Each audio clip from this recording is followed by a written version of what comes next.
If you've spent any time playing Fortnite Reload, you'll know that teammates are everything. You absolutely need to have your teammates alive almost in all cases just to have a chance to win. That's why I try my best to avoid playing with randoms when I can, but when I do, I like to be prepared and take every possible measure I can to make sure that we can get the win. In this video, we're going to go over how to win in fills despite your random teammates. Some of the things I've seen random teammates do, it really makes me scratch my head, but I really do believe there's a way forward with just about any lobby. Let's start with the very beginning of the game. So usually when I get into a game, I mark where I would like to drop. In that scenario, if you ping really early and you're the first one, hopefully everyone will go with you, but if they don't, you gotta be flexible and willing enough to go follow the rest of the pack. The reason for that is twofold. First of all, you want to go help your team out in these fights. You don't want to have any bad blood created, but also if you go and land somewhere else, it could annoy your teammates enough to back out of the game right then and there, which is the last thing that you want. You would be shocked by how many people actually leave the game so fast off of tiny little things like this once they've already loaded into the game.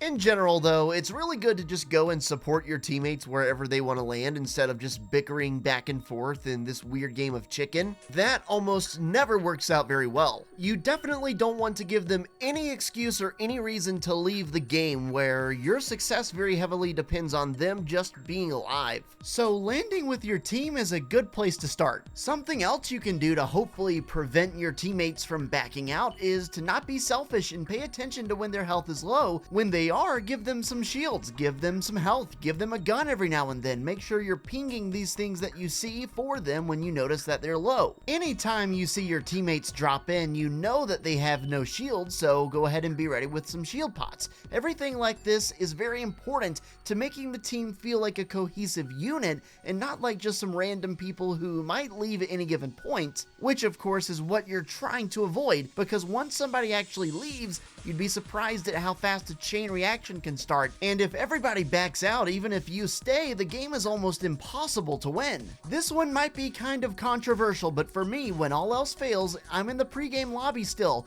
and I see for whatever reason I don't have a full squad, I am leaving before the battle bus takes off almost every time. No hate or disrespect towards anybody, but if the game hasn't even started and we don't have a full team, I'm leaving to give myself a better chance to win in the next one. Now, typically once the game is already in progress and only one person leaves, I'll try to stay, but if it's squads and we go down 2 or more people, it's really hard to keep the hope. That might be a hot take. Feel free to discuss the morality of this if that's even the right word below, but for me, when I play games, I like to have fun. A lot of that fun involves trying to win some games. Why would you give yourself a significant disadvantage on purpose? Alright, I think those are all of the hopefully they won't back out points. Through my experience of playing fills, almost everyone does not have a mic. You'll come across some here and there, and that's really amazing if you find that, but most times they're not gonna have a mic, and that's okay. What I've realized is, even though they don't have a mic, they still have a TV with speakers or a headset, and most times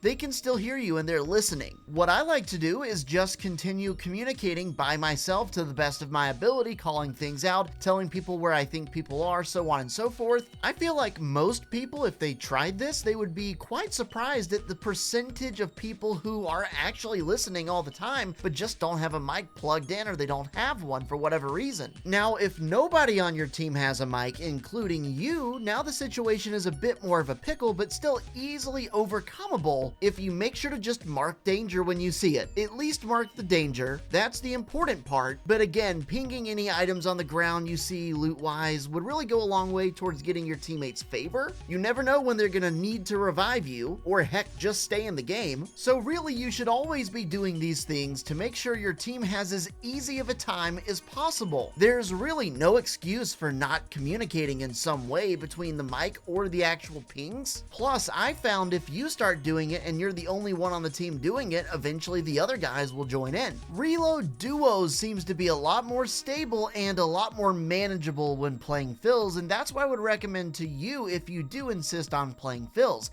Obviously, taking 2 of the teammates off the team entirely makes it so you've only got to deal with one of them. Also, for duos mode specifically, if your teammate does by chance leave the game, it's not like you're immediately doomed by yourself as if you would be in a squads game. Solo duos is definitely a lot more manageable, especially once you get to the end. In general, since there's only one other teammate, there's much less chance that things can go wrong when you play duos. Until we get a true solos mode, this is probably gonna be any person's best option for playing with a random teammate. This next one is also kind of controversial, so take it or leave it, but I'm gonna mention it here. So I made a video a couple weeks ago where I tested a strategy where one person hid on the edge of the map the whole game. Now, if you really were determined to make it to the end game and give yourself a best shot opportunity, either you or you could tell one of your teammates to go hide in a tree or something until the reboot timer gets turned off. Then, even if your communication was awful the whole game, everybody would keep respawning, giving you a final chance at the end to put it all together. The testing my team and I put together doing this strategy showed that basically every time you can guarantee yourself making it to the end game. Very important note about this: if you do decide to do this, don't just join a game and go straight into a tree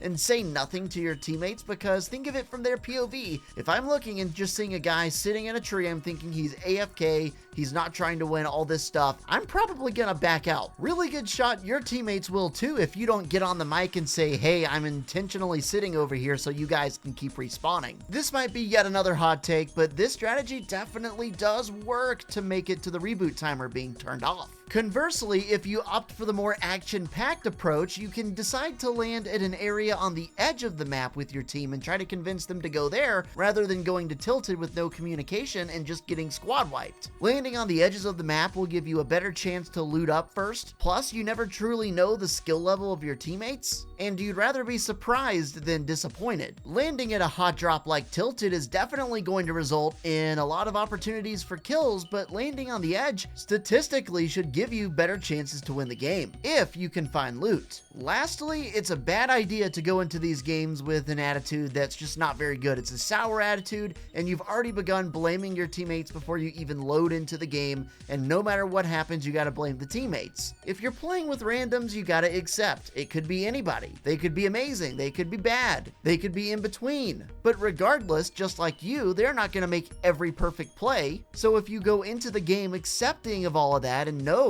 that it's probably going to be more difficult than playing with your buddies, typically you're able to just enjoy and have more fun. Thanks for watching, guys. Be sure to use code Dr. P in the Fortnite item shop, and we'll see you in the next one.